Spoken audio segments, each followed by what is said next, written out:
আমরা আজকে ঘুরতে বের হয়েছি টুনির মাকে নিয়ে। এই টুনির মা পানি দেখবে, নৌকায় উঠবে, এই কারণে এই যে ঘুরতে বের হইলাম। টুনির মা সাজ দেখেন, সে আজকে বলছে যে পানি দেখতেই হবে, তাই এলাম পানি দেখতে। পানির বড়ই অভাব দেশে, তাই পানি না দেখলে আমাদের ভালো লাগে না। চারদিকে পানি আর পানি, শুধু পানি আর পানি, মাঝখানে রাস্তা। অনেক ভালো লাগছে। বিভিন্ন জায়গার লোকজন এখানে এসে পানি দেখছে, আমরাও দেখছি। খালি পানি আর পানি, ওই যে পানি দেখেন।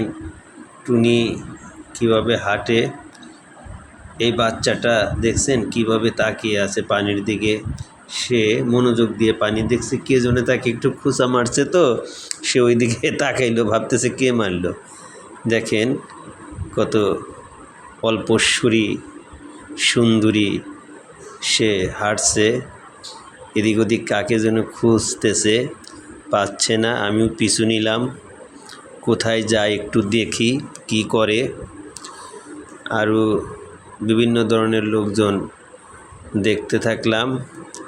এই যে একটা ভাইয়া ক্রস করতেছে আরেকটা মোটর সাইকেল নিয়ে। দেখেন টুনি কাকে যেন খুঁজতেছে, পাচ্ছে না মনে হয়, পাবে একটু পরে। আসলে পানি আর রাস্তা, আর পানিটা এত পরিষ্কার যে দেখলেই মনে হয় একটু গোসল করি, কিন্তু উপায় নাই, কর্তৃপক্ষের নিষেধ আছে, তাই আমরা ওইদিকে গেলাম না। ওই যে দেখেন কত মানুষ চারদিকে থই থই পানির মধ্যে দাঁড়িয়ে আছে। লোকেশনটা এত সুন্দর, আমার অনেক ভালো লেগেছে। তাই আপনাদের কেমন লাগলো জানাবেন।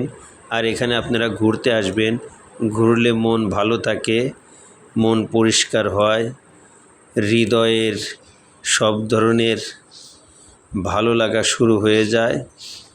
তাই আপনারা আসবেন, বাচ্চা, বউ, ছেলে মেয়ে নিয়ে সবাই আসবেন, একটু বিনোদন করবেন এখানে এসে। আমার টুনির মাকে আমি খুঁজতেছি, বাট পাচ্ছি না। ধন্যবাদ।